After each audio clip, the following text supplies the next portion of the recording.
इतनी सारी इसकी ये स्ट्रक्चर्स हैं। अब है कि क्या कारण है कि ये नहीं देता है। पहला तो है कि ये जो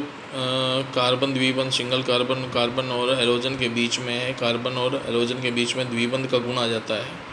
द्विबंध का गुण आने से ये ध्रुवित जो हैलोजन पर प्लस चार्ज आ जाता है, अतः ये बंध को तोड़ना मुश्किल होगा। दूसरी, कार्बन और हैलोजन बंध द्विबंध है तो बहुत छोटा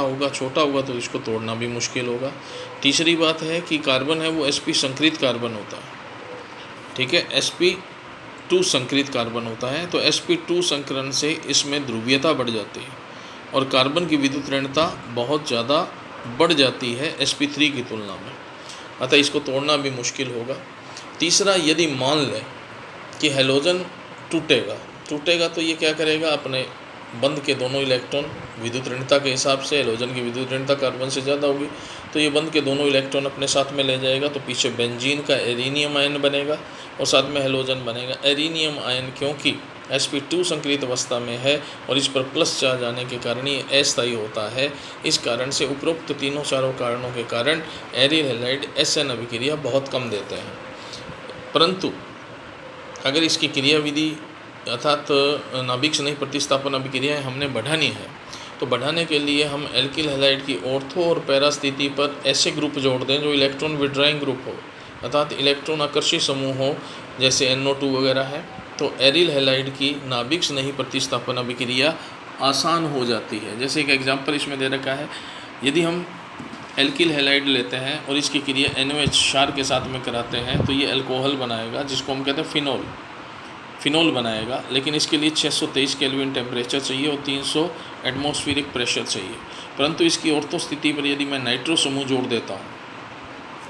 तो ये NOH के साथ क्रिया करेगा तो इसको केवल 448 केल्विन टेम्परेचर चाहिए,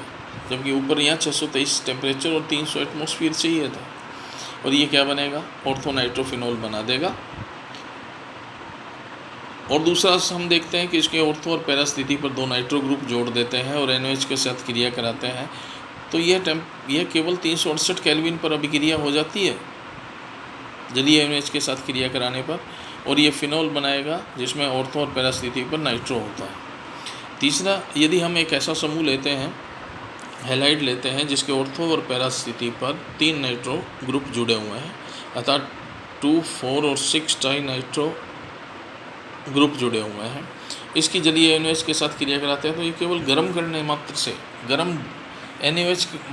के साथ क्रिया करने पर, केवल गर्म करने पर ही ये तुरंत 2,4 ट्राइनाइट्रोफिनोल जिसे पिक्रिक एसिड कहते हैं वो देता है। तो एक बार अभिक्रिया का स्क्रीनशॉट ले लें, फिर भी समझ नहीं आता है तो कमेंट में मुझे लिख सकते हैं।